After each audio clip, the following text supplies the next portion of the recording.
Hi, my name is Eleanor Ruth Washington, but most people just call me Miss Ellie. I'm 72 years old and I live in Savannah, Georgia. Born and raised here, actually.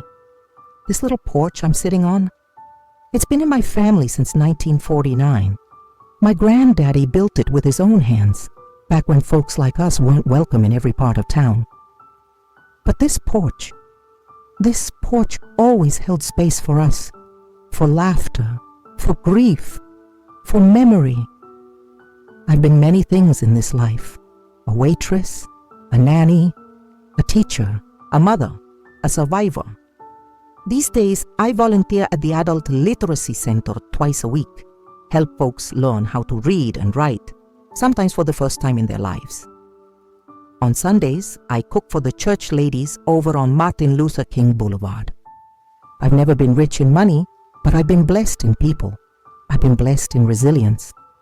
Now I don't have no makeup on, and my voice shakes a little when I talk too long. But today, I want to tell you something that's been on my heart. A story I've held close for many, many years. Not because I was ashamed, but because I needed time to understand it myself. This story is about a little black girl born into the Deep South, into poverty, into silence, and how she found her voice. It's about pain, yes, but also about hope, and about how one act of kindness can change everything. I want you to know this before we go any further. I'm not here to ask for pity. I don't need sympathy. I've made peace with my past. What I want is to share my truth. Maybe it'll speak to someone out there who's still stuck in the dark, still feeling like they're alone, like they ain't worth saving. You are. You're worth saving. And maybe my story can help show you how I know that for sure. Now, I wasn't always Miss Ellie with the soft cardigan and garden gloves. I used to be just Ellie Roos.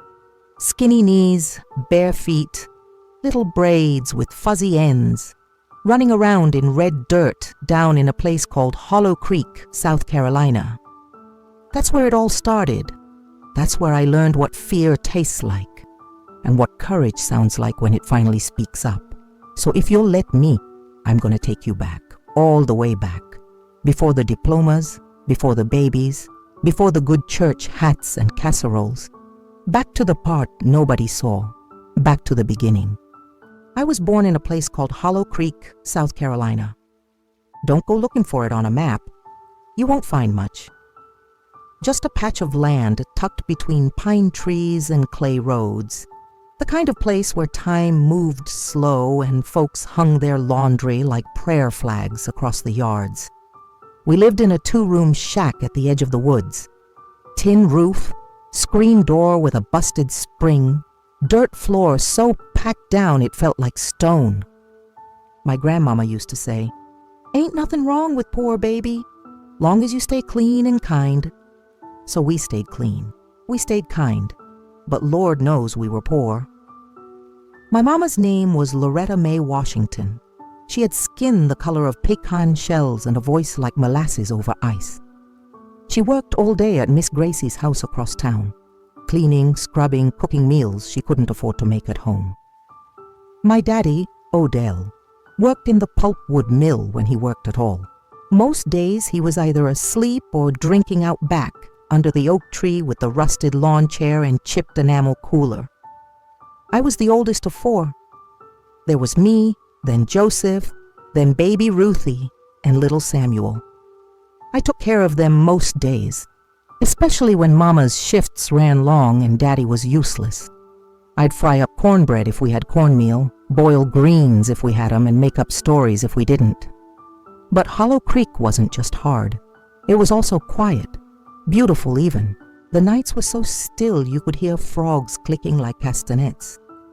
The trees swayed soft in the wind, and the air smelled like pine and river mud. Sometimes when I couldn't sleep, I'd lie real still and pretend I was somewhere else. New York, maybe, or Chicago. Anywhere the air didn't feel heavy with something you weren't allowed to name. The thing is, in Hollow Creek, folks didn't talk about what happened behind closed doors. They'd smile at you in the morning, hand you tomatoes over the fence, then go back inside to suffer in silence. You could hear the sounds, slammed doors, a belt snapping, muffled crying. But no one asked questions, not even at church. At home, it started quiet, always did. Daddy would come in from the backyard, beer on his breath, eyes glassy. He'd stand in the doorway real still, looking at Mama like she was something he couldn't understand. She'd freeze, spoon in midair, voice steady. "Odell, you been drinking?" And he'd smile. Not the kind of smile that says he's happy. The other kind, the one that chills your bones. One night, I was maybe 7 or 8. I heard the first real crack of it. I was lying on the pallet with Joseph, the twins already asleep beside us. I heard a thud, then another. A chair scraped across the floor. Mama's voice said, "Stop it, the children!" And then a slap, loud and sharp like a branch breaking. I held my breath. Joseph whispered, "Is she okay?" I didn't answer. I couldn't. I just listened, heart pounding in my ears, praying he wouldn't come into our room. That night I learned how to go still. I learned how to make myself invisible. You don't cry, you don't breathe loud. You wait until the quiet comes again, and even then you don't move too quick, because sometimes the storm waits behind the door like it ain't done yet. That pattern, the silence, the storm, the silence again, it marked my childhood like rings in a tree. Nobody ever talked about it. Not my aunties, not the neighbors, not the preacher. They all knew, but it was like we were part of some secret we never agreed to keep. Mama covered the bruises with scarves, smiled through missing teeth. She'd say, "It ain't always going to be like this, baby." And I'd nod, but I didn't believe her. I started keeping a notebook under my mattress, scraps of paper stitched together with twine. I'd write things I was too scared to say. "I am not dirt. I will get out." Mama's eyes are sad today. Sometimes I drew pictures of a big yellow house with a porch swing and no yelling. When I turned 10, something changed. I got tall fast, started looking more like a young woman than a little girl. That's when Daddy's eyes started shifting. Not just angry anymore, something else. Something that made my skin crawl. One day he came in from work early, smelled like sweat and sour liquor. I was shelling peas on the floor. He stood there too long just looking. "You're getting big," he said. I didn't answer. He stepped closer. I gripped the bowl tighter. The peas rolled off my lap and scattered across the floor. Then Mama came in. Her eyes caught it. Just a second of stillness between them. A breath, and then, "Ellie, go on outside now," she said quickly. I went. Fast. Sat on the porch and shook. I didn't understand it all, not yet. But something in me knew. This was a danger deeper than fists. Something dark and silent that grew in rooms with closed doors and drawn curtains. After that day, Mama kept me close. She started walking me to school again like when I was small, made me wear looser clothes, warned me not to be alone with Daddy. But none of that stopped the fear. It crept under my skin like a second heartbeat, and still, no one talked. Not when Mama showed up with a busted lip. Not when I started skipping school, sitting by the creek, dreaming of running far, far away. Not when Joseph started wetting the bed again. We lived in a house full of screams that never reached the air. That was Hollow Creek, the place where I learned what silence cost. There are words we don't say in Hollow Creek. Not because we don't feel them, not because we don't know what they mean, but because once you say them out loud, they become real. And real is dangerous. Nobody said abuse. Nobody said molestation. Nobody said, "That man is not safe around his daughter." Instead, they'd say things like, "Well, Odell's had a hard life. Loretta should know when to keep quiet. She's fast, that Ellie girl always has been." Those words, they don't protect you, they bury you, layer by layer, until even you start to believe the silence is your fault. By the time I was 12, I had mastered the art of being small. I walked soft, talked quiet. I folded into corners. School was the only place I felt halfway visible. Miss Hattie, my 6th grade teacher, was the first adult outside my family who ever looked me in the eye like she saw something more than a girl with shame stitched into her skin.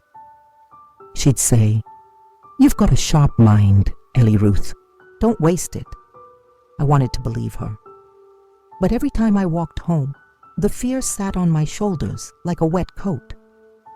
I started staying late after class. Said I was helping clean the boards. Sometimes I was. Sometimes I just didn't want to go home. I'd walk real slow along the dirt road, dragging my fingers through the tall weeds, watching the light fade behind the trees like a secret. Home meant watching Mama pretend not to cry, Joseph clench his fists in his sleep, and Daddy, always Daddy, waiting like a shadow in the hall. I still remember one night clear as glass. I was 13. Mama had gone to bed early. The twins were already asleep, and the TV was just static in the corner. I was in the kitchen finishing the dishes when Daddy came in from the backyard. He didn't say a word. Just stood there in the doorway, watching me. My hands started shaking. "Go on," he said. "Ain't nobody here but us." I backed toward the hallway. I need to check on Samuel," I lied. He stepped closer. I froze, and then the screen door creaked. Mama appeared in her nightgown, face blank, voice flat. "Ellie, go lay down." That saved me. That time. I know now what she was doing. She knew, she always knew. But she thought keeping the pieces together, pretending, surviving, was the best she could do. And maybe it was. But I started dying that year. Not all at once. Little by little. I stopped laughing. I stopped writing in my notebook. I stopped dreaming about Chicago. I started floating through life like a ghost, present but empty.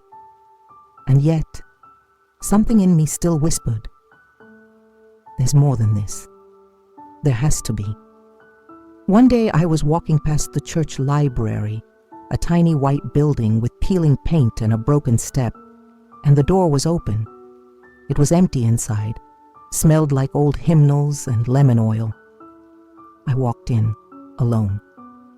My fingers grazed the spines of dusty books I couldn't pronounce, and then I found one, a small blue book with gold lettering. "I Know Why the Caged Bird Sings."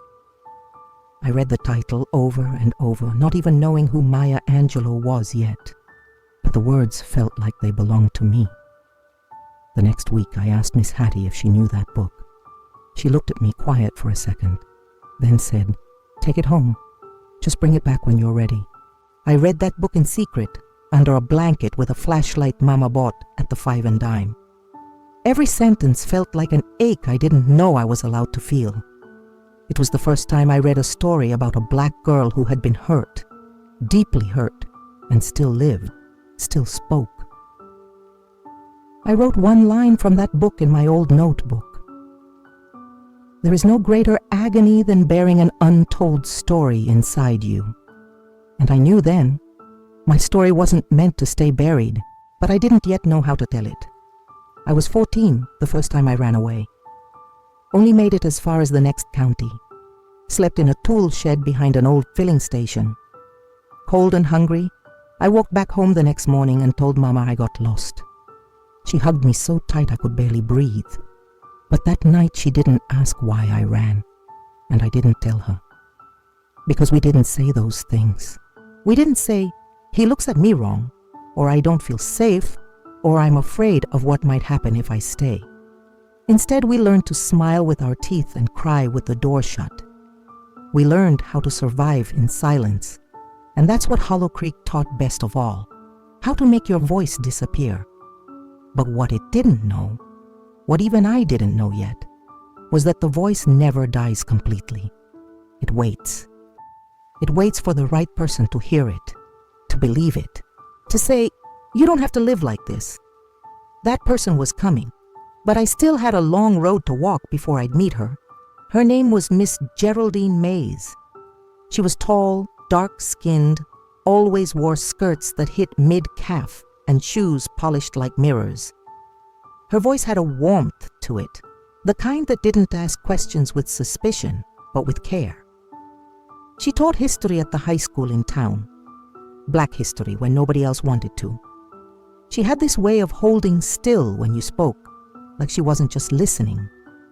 She was storing your words like they mattered. I first noticed her during a school assembly. I was in the back of the gym, arms folded, trying to disappear into the wall. She was speaking about the Montgomery bus boycott. I wasn't really listening until she said this. Some of y'all think being quiet is safe, but sometimes silence is just fear dressed up in Sunday clothes. That sentence felt like it sliced me right open. I looked up. She was looking straight at me, and I looked away quick, embarrassed, angry, scared. I wasn't used to being seen. Later that week, she found me in the hallway. "Ellie Ruth Washington," she said, like she already knew me. I froze. "Yes, ma'am?" "You've got strong eyes that carry too much for someone your age." I didn't answer. She tilted her head. "If you ever need a place to sit down and be heard, my classroom's open. The door's always cracked. You just gotta be brave enough to walk in." I nodded, but I didn't go. Not right away. Took me 3 weeks. 3 weeks of holding that sentence in my chest like a burning coal. Doors always cracked. Then one afternoon, when my daddy had yelled at Mama so loud I thought the roof might split, I stayed late at school. My feet walked me to her door before my brain could catch up. She looked up from grading papers, didn't say anything dramatic, just smiled gently. "You found your way," she said. I nodded. She pushed a chair toward me. That first time I didn't say a word, just sat there staring at the wall. She didn't push, didn't pry.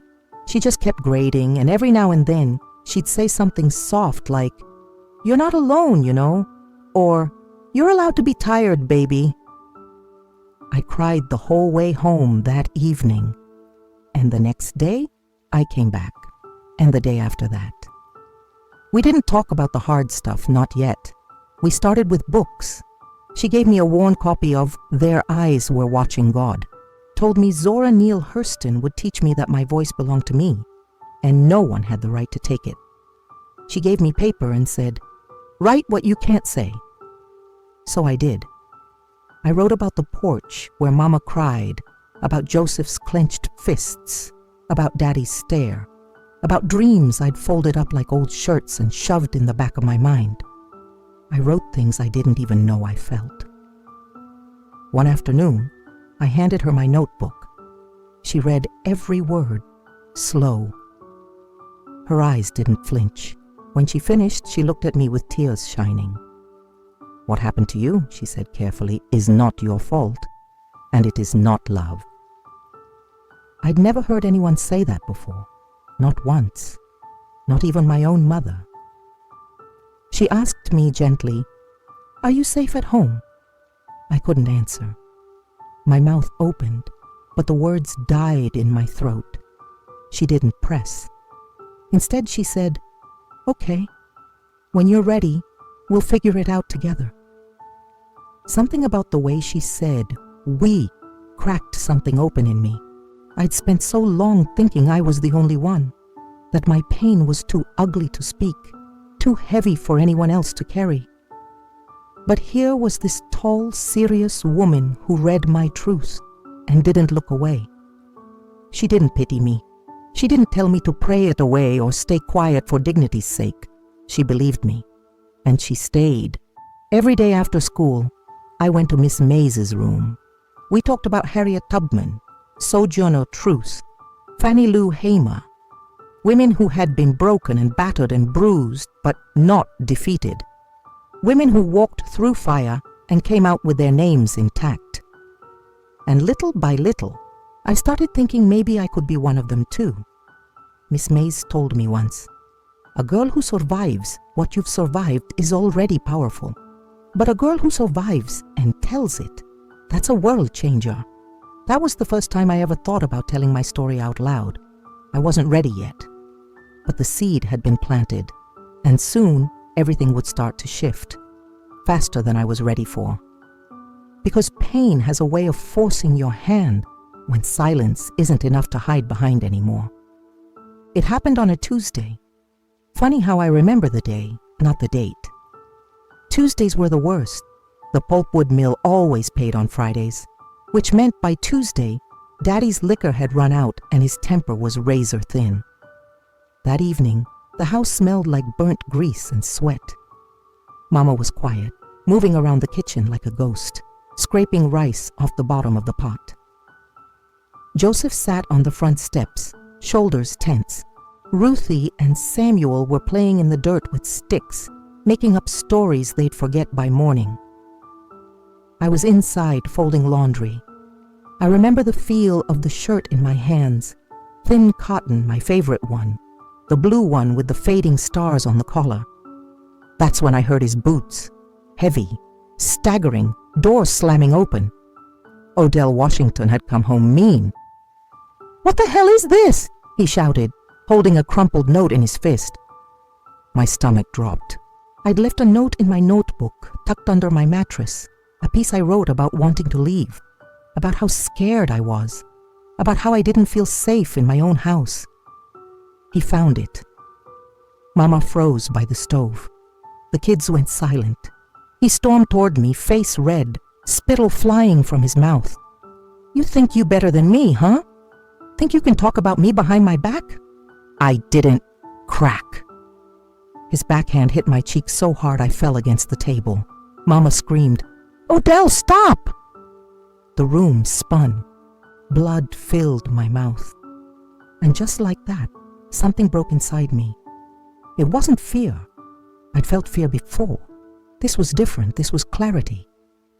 I stood up, face throbbing, eyes burning. I didn't cry. Not this time. I looked him in the eye and said, "I'm leaving. You won't touch me again." He laughed. Actually, laughed. "Where you think you gonna go, girl? Ain't nobody coming for you. Ain't nobody care." But he was wrong. Somebody was coming.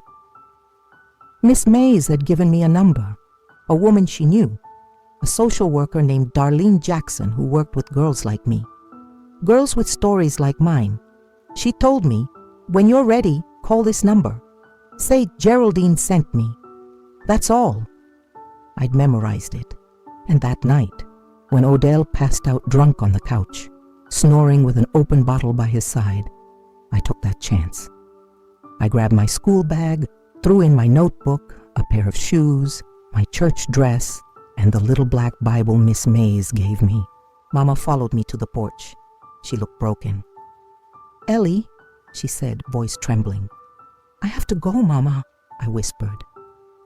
She nodded, tears in her eyes. She pressed a $5 bill into my hand. "I should have stopped him," she said. "I should have protected you." "You still can," I said, "but not if I stay." She kissed my forehead, then turned back inside. That was the last time I saw her for over a decade. I ran. I didn't look back.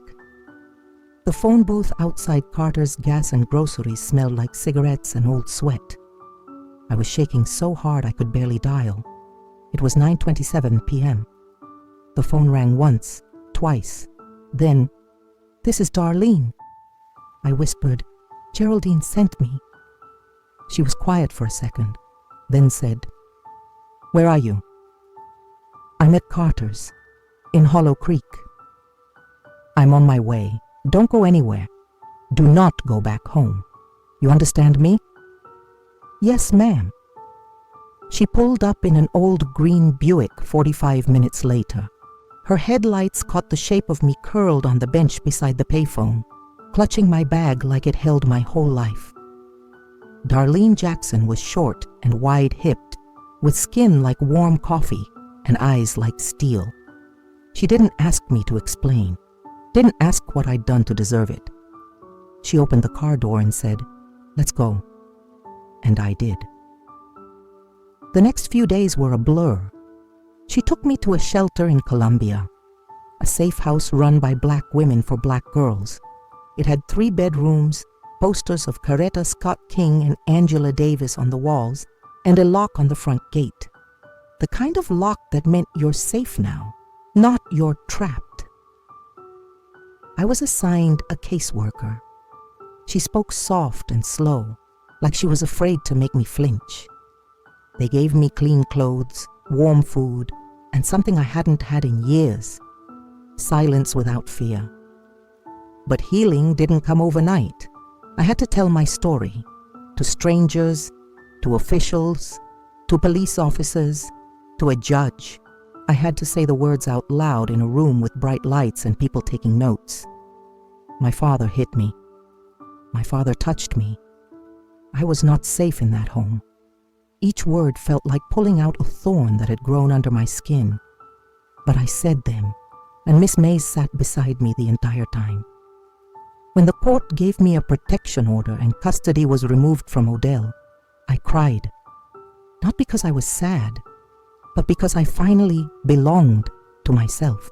That was the night Miss Mays hugged me and whispered, "You did it, baby girl. You are free." And I believed her for the first time in my life. The first night I slept at the shelter, I couldn't close my eyes. Not because I was scared, not exactly, but because the silence was so complete, it felt like I'd forgotten how to exist inside it. There were no footsteps in the hallway, no bottle caps clinking on the porch, no whispers through cracked doors, just the soft hum of a fan, the creak of the bed springs, and my own breath. Shallow, uncertain. I didn't know what to do with safety. It felt like a foreign country.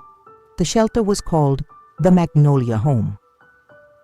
It sat on the east side of Columbia, South Carolina, a squat little brick building with a white porch swing and a vegetable garden out back. Most of the girls there were like me, some older, some younger. All of us carried the same kind of quiet in our eyes, the kind of quiet that said, "I've seen too much, too soon." My caseworker's name was Yolanda Fields. She was soft-spoken but firm, always wore navy skirts and sensible shoes. On my second day there, she handed me a spiral notebook and said, "You've been surviving a long time. Now let's learn to live. Start by writing 3 things: what hurts, what helps, and what you hope." I stared at the blank page for nearly an hour. What hurts? Everything. What helps? Books, quiet, people who don't touch me. What I hoped? That question cracked something in me, because I didn't know. Not yet. But maybe that was the point. We had group therapy twice a week. I hated it at first. I didn't want to sit in a circle with girls who looked just like me and say things out loud that still made me shake. I didn't want to hear their stories, because some of them sounded too much like mine. But one girl, Deja, 16, gap-toothed and razor-sharp, said something I never forgot. She leaned back in her chair and said, "They think rescue is the end, like we get out and we're fixed. But the hardest part is waking up and realizing you still gotta fight for your mind." That was it. She put words to what I hadn't been able to say. I was free from Odell, yes. But inside, I was still chained. I flinched when people raised their voices. I panicked if someone stood too close. I cried without knowing why. I'd wake up some nights gripping the bedsheets. Sure, I was back in Hollow Creek. Sure, I heard his voice outside the window. But Magnolia taught me patience. Miss Fields taught me how trauma doesn't disappear. It learns to sit beside you, quieter each day, until it doesn't control the wheel anymore. I stayed there for 9 months. In that time, I went back to school. They enrolled me in a GED program at the local community college. I took the bus every morning with my little notebook and a pen that leaked blue ink all over my fingers. Miss Mays, God bless her, still called once a week, every Sunday evening. "How's my girl?" she'd say, and I'd smile even when the days were hard. Sometimes she sent books in the mail, wrapped in brown paper with notes inside. One was The Bluest Eye by Toni Morrison. Inside the cover, she wrote, "Ellie, your eyes see truth. Don't ever let this world make you ashamed of how deeply you feel." GM, I cried when I read that, because it was the first time in my life I believed that my sensitivity wasn't weakness. It was power. The first job I ever had was cleaning rooms at a small motel near the Greyhound station. Paid minimum wage, but I didn't care. I liked the quiet. I liked how I could make something clean, tidy, predictable. Each time I tucked a corner or scrubbed a tub, it felt like I was taking control back from the chaos. Like maybe, just maybe, I could build a life that didn't feel like I was constantly holding my breath. And slowly, day by day, I started to breathe again. Not all the way, not without struggle, but enough. There's a moment I remember clear as sunlight. I was standing at the bus stop after class one day. It was raining real soft. That kind of Carolina rain that falls warm and gentle, like it's not trying to wash you away, just cool you down. I didn't have an umbrella, just stood there letting it soak my hair. And for the first time, I didn't flinch when a man passed by. I didn't fold into myself. I didn't scan the sidewalk for exits. I just stood there, still, wet, alive. And I remember thinking, this must be what healing feels like. Not loud, not sudden, but like a quiet breath you didn't realize you'd been holding for years. By the time I turned 18, I had my GED, a savings envelope with $78, and a bus ticket to Savannah, Georgia. That's where my Aunt Evelyn lived, Mama's older sister. She'd written once when I was at the shelter, "If you ever make it out, baby, you come find me." So I did. And that's where the next chapter began. But I'll never forget what Miss Fields told me on the day I left Magnolia. "You were not born for suffering, Ellie. You were born for story, for purpose. You are more than what they did to you." And in that moment, I believed her. Not completely, but just enough to keep going, and sometimes that's all it takes. Savannah was like nothing I'd ever known. The minute I stepped off that bus and felt the heavy summer air wrap around me, I knew I was somewhere different. The trees here weren't shy. They hung low and wide with Spanish moss, like old women showing off silk shawls. The sidewalks were cracked but clean. The buildings whispered history, even when no one was speaking. I clutched my paper bag of belongings and looked around the terminal, trying not to feel too small. I was 18 years old with one bag, a GED certificate in my pocket, and a future still too foggy to see clearly. But I had a name and an address. Aunt Evelyn Washington lived off Waters Avenue in a small house painted butter yellow, with a porch full of wind chimes and flower pots. She wasn't the hugging type, but when I showed up at her gate, she looked me over, then said, "Well, you're here. Come on in." That was her way of saying, "I'm glad you made it." Aunt Evelyn was strict. She didn't believe in wasting food, time, or electricity, but she gave me a bed, a home, a space to heal without having to explain myself. And that was everything. I got a job waitressing at a diner down on Victory Drive, the Blue Pelican, run by a grumpy old man named Reggie who barked orders but slipped you a biscuit if you looked too tired. The first few weeks were rough. My hands shook carrying plates. I'd flinch when someone raised their voice or dropped a spoon too loud, but the rhythm of work, clocking in, pouring coffee, wiping counters, started to calm me. It gave my body something to do while my heart figured out how to beat in safety. Customers came and went. Some were kind, some were rude, but none of them knew who I was. That in itself was a gift. I was no longer Odell's daughter. I was just Ellie, and that was enough. Evenings, I'd walk home, shoes slung over my shoulder, feet aching but free. Aunt Evelyn would be watching Jeopardy with her feet up, and I'd sit beside her with a glass of cold tea, just breathing. One night she looked at me and said, "You're quiet, but you got fire, I see it." That was the closest thing she ever said to, "I'm proud of you." And it meant the world. After a few months, I signed up for night classes at Savannah Technical College. I told the admissions lady I wanted to study education. She smiled and asked, "High school teacher?" "No," I said. "I want to help adults, people who think it's too late for them." She looked at me funny, but I didn't explain. I didn't say it was because I remembered the look on Mama's face when she tried to fill out a form and couldn't read it. I didn't say it was because I saw too many people, good people, believing they were dumb just because nobody had the time or patience to teach them. I just said, I know what it feels like to be left behind. I want to help someone feel caught up. I studied hard, real hard, worked full shifts at the diner, took 2 buses to get to class, stayed up reading until my eyes burned. But I was determined. And books, Lord, books became my backbone. Every time I opened one, I felt like I was building a bridge from who I was to who I could become. One professor, Dr. Celia Brooks, took notice. "You're different," she said after class one day. "You don't just want a degree, you want a mission." I nodded. I'd been waiting my whole life for this. By the time I turned 20, I had finished my first certification in adult education. I was working part-time at the diner and part-time as a literacy assistant at the East Side Community Center, teaching adults how to read. That first night I stood in front of a class of grown folks. My knees nearly gave out. A man twice my age raised his hand and said, "Miss Ellie, how do you spell tomorrow?"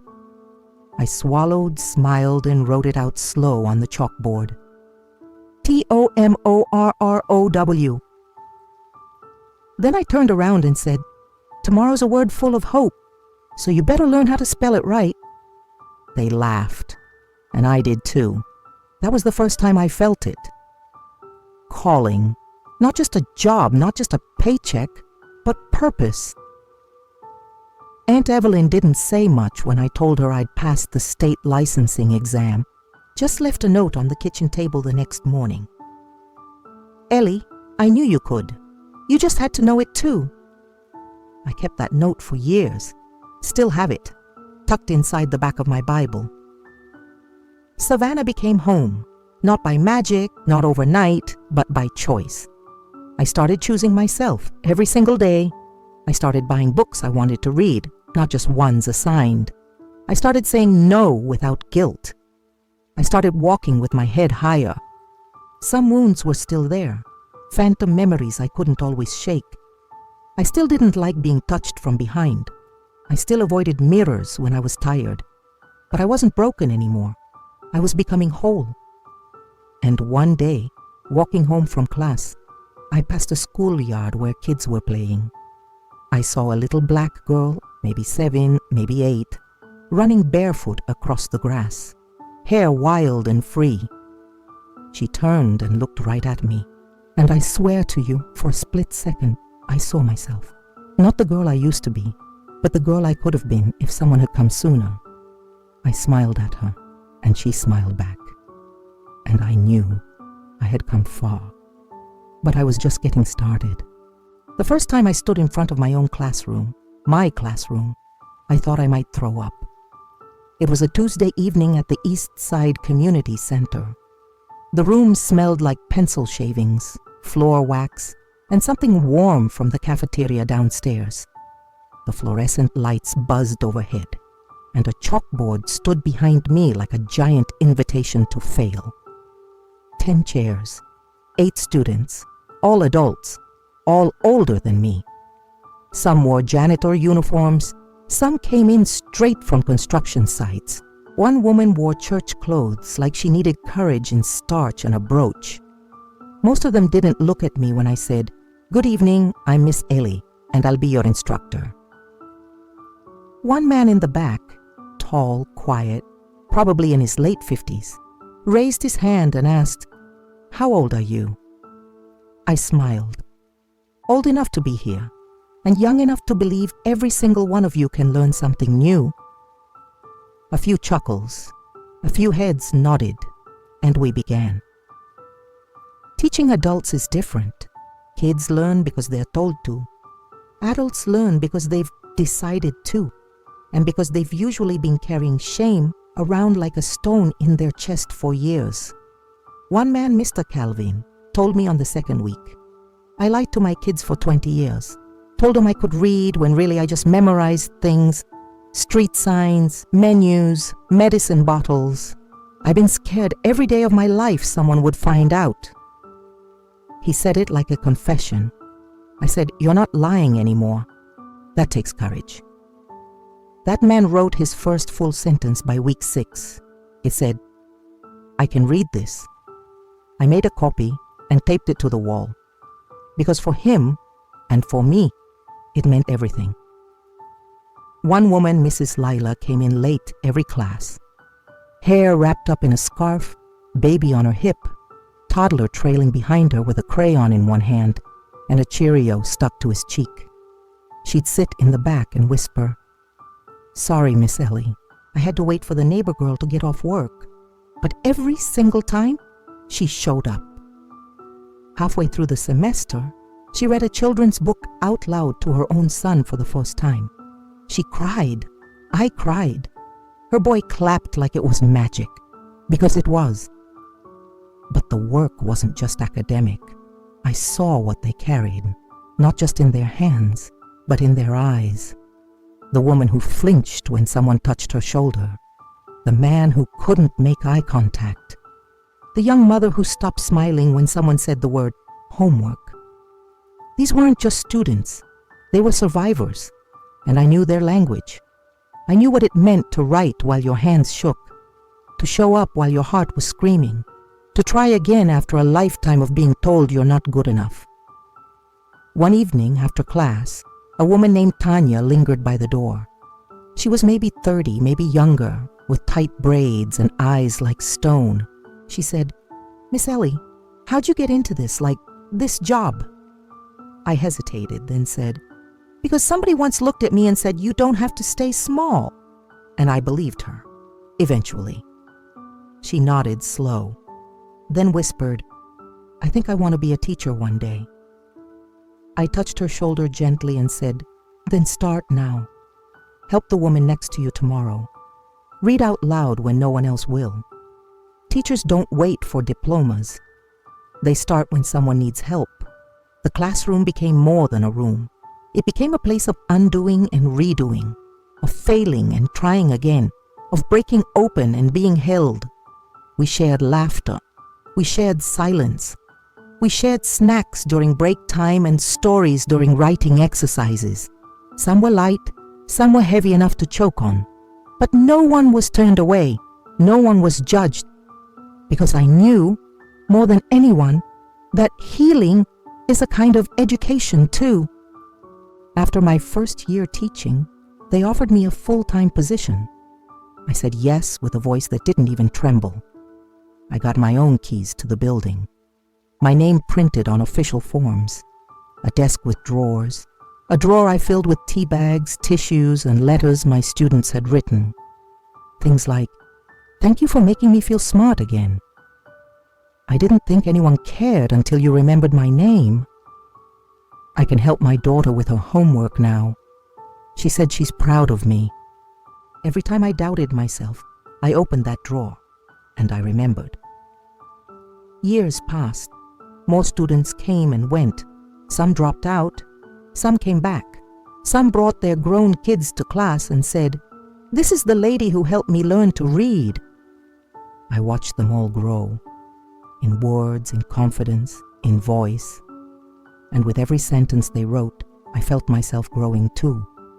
Not away from my past, but through it, around it, beyond it. There's one moment I go back to often, my third year teaching. We were doing a writing exercise about names. I asked my students, what does your name mean to you? What do people call you? What do you call yourself when nobody's listening? I wrote mine on the board, Ellie Ruth Washington. Then underneath I wrote, daughter, survivor, teacher, whole. I turned around. The room was quiet, but one by one, they started writing. And when they read their answers out loud, I realized something. They weren't just learning to read and write, they were learning to reclaim themselves, to speak their names without shame, to write new endings to old stories. And I thought, this is it. This is what I was born for. Not just to escape, but to lead others out too. It was a Thursday morning when the letter arrived. I remember because it was the first cool day of the fall, the kind of crisp that smells like dry leaves and something you can't quite name. A season changing inside you, not just around you. I was at my desk at the East Side Center, grading spelling tests with a mug of peppermint tea in hand, when Dolores, the receptionist, poked her head into the room. "Miss Ellie, you got mail. Real mail, not the kind from the board." I smiled, thinking it was probably from one of my old students. But when she handed me the envelope, my hand went cold. The return address said, Hollow Creek County Corrections Facility. And below that, Odell, Washington. For a few seconds, the world went quiet, like the floor dropped an inch below my feet. I hadn't heard that name in over 20 years. I didn't even know he was still alive. The letter was thin, one page, folded once. I stared at it for a long while. I thought about throwing it away. I thought about burning it. I thought about pretending I never saw it at all. But my fingers had a mind of their own. They opened it, and I read. Ellie, I reckon you never expected to hear from me again. Can't say I blame you. I ain't got no excuses for what I done. I was drunk most of those years, but I know that don't make it better.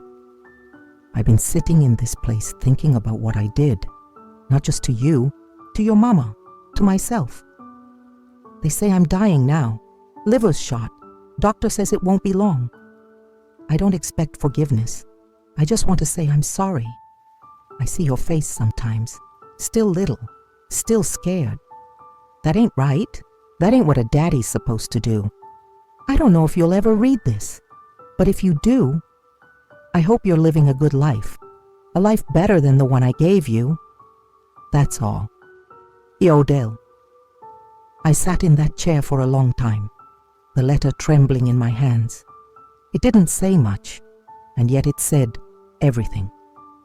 I had built a whole new life, brick by brick, breath by breath, without ever needing a single word from that man. And now, here he was, asking for something. Maybe not forgiveness exactly, but space. A final word. I didn't know what to feel. Not rage, not really, not relief either. Just weight. A weight I thought I had laid down, pressing back into my chest. That night I couldn't sleep. I sat on the porch of my little house, the one I rented after moving out of Aunt Evelyn's years ago, and listened to the wind move through the trees. And I thought of my mama. I thought of her scarf, her quiet, her broken heart. I thought of Joseph, wherever he was now. I thought of Ruthie and Samuel and the childhoods they never fully got to have.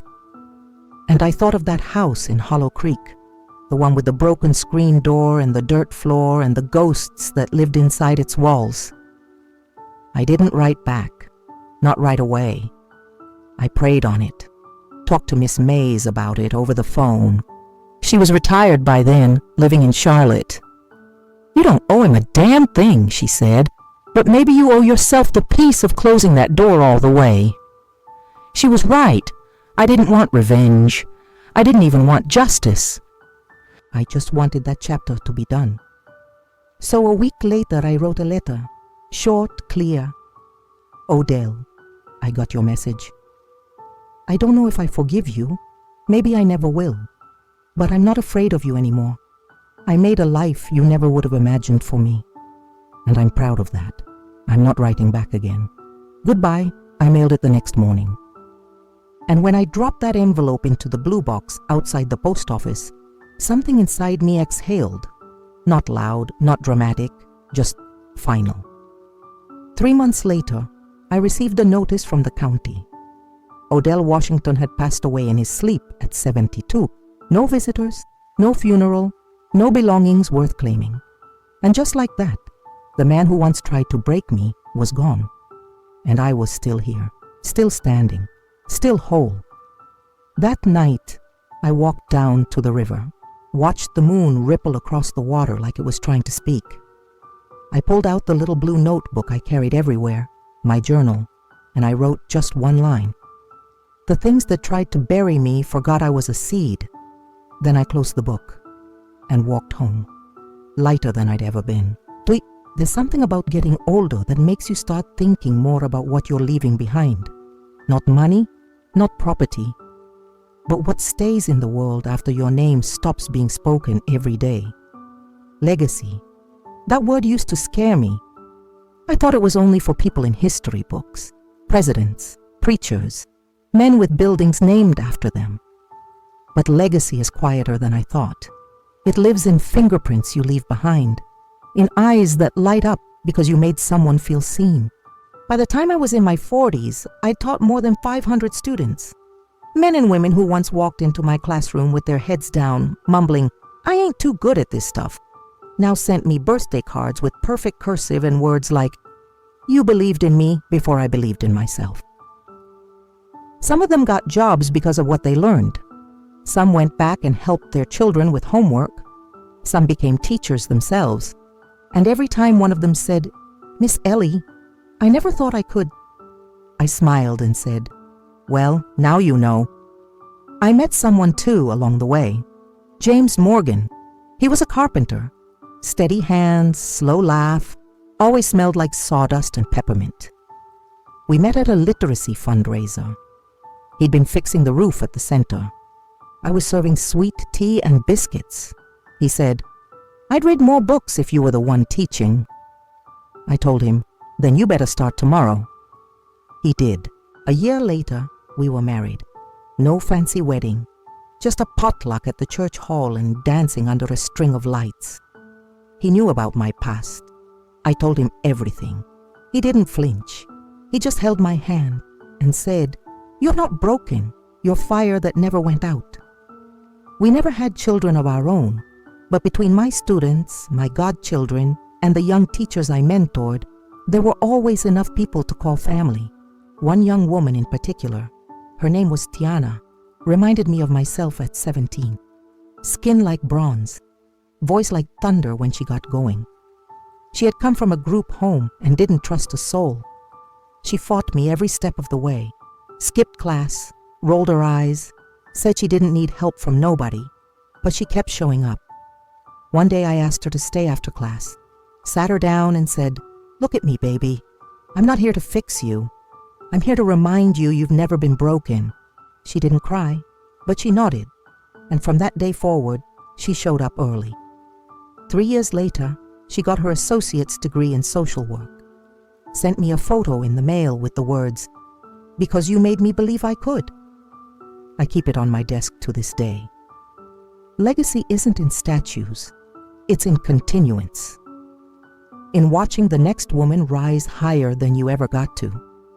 In giving her the tools, the room, the faith, and stepping back, proud. It's in planting seeds in soil that once tried to bury you. Sometimes I go back to Hollow Creek, not often, but enough. There's not much left now. The house is gone, torn down years ago. The church is boarded up, but the creek still runs behind where the school used to be.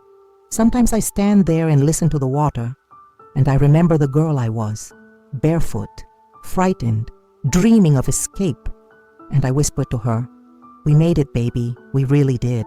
The center where I teach has a new wing now." They named it after me last spring. The Eleanor R. Washington Learning Annex.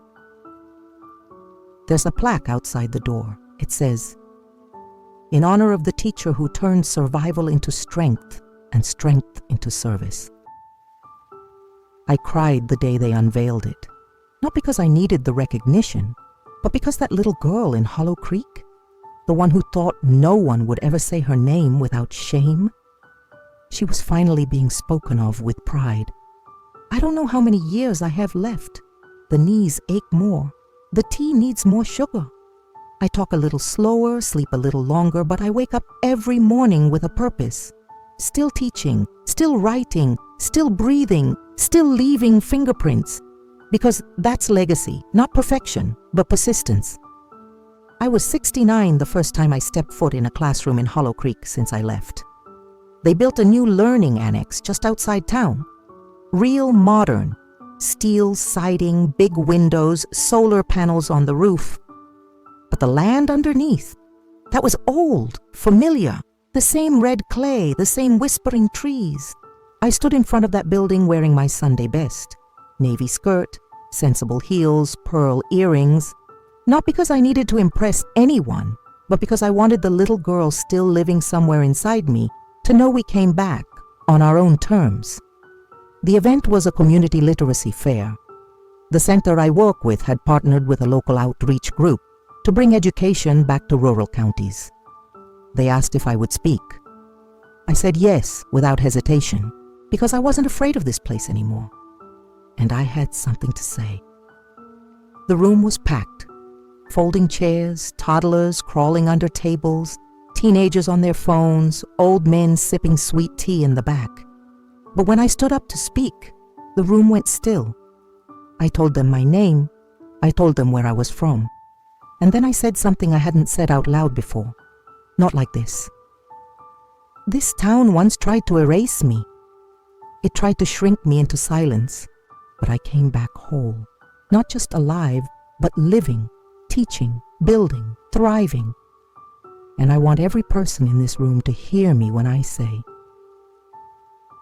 whatever they did to you, whatever lies they told you, it is not the end of your story. You get to choose who you are next. You get to write the rest. And no one can take that from you. The applause didn't come all at once. But when it did, it was thunderous and warm and healing, like hands reaching back through time to hold every broken piece of me and say, you made it. After the event, a young woman came up to me. Couldn't have been older than 20. Skinny, quiet eyes, nervous fingers. She said, Miss Ellie, I think my uncle's doing things to my cousin. She don't talk about it, but I can see it, I can feel it. She looked up, trembling. What do I do? I didn't flinch. I took her hand and said, you tell someone who will act, someone safe, and if you can't find them, you be that someone. You believe her. You stay with her. You remind her it's not her fault, that she's not alone, ever. She nodded, eyes filling, and I knew then that my voice hadn't just saved me. It was saving others now, too. I stayed a while longer that day, talked, hugged, listened. Then, before heading out of town, I took a walk down the dirt road that used to lead to the house I grew up in. There's nothing there now, just wild grass. The woods have grown in thick, like the land is trying to erase what once stood. But I found the spot, the exact spot where the porch used to be. I stood there in the late afternoon sun, cicadas buzzing, air thick with memory. And I said, out loud, you didn't win. Not to the house, not to the man, not to the silence. I said it for myself, and for every girl who ever sat on that porch afraid to speak. The bus ride back to Savannah was quiet. I looked out the window and saw the land blur past. Cotton fields, pecan trees, small houses with stories I'll never know. And I felt peace. Not because everything was okay, but because I finally was. When I got home, James was waiting on the porch. He kissed my hand and said, you look taller. I laughed. Maybe I am. That night I sat at my desk and pulled out my journal. I wrote, I was born in a place where girls were taught to keep their pain quiet. But I opened my mouth and the world didn't end. It began. Then I closed the book, turned off the light, and slept the deepest sleep I'd had in years. If you're still here with me, listening, watching, sitting with all of this, Thank you. I know that wasn't an easy story to hear. It wasn't an easy one to live either. But I shared it because I believe in something bigger than pain. I believe in truth. I believe in healing. And I believe that if just one person hears this and thinks, if she made it out, maybe I can too, then every scar on my body and soul meant something. Let me say this plainly. If someone is hurting you, it is not your fault. If someone told you you're too broken to be loved or believed, they lied.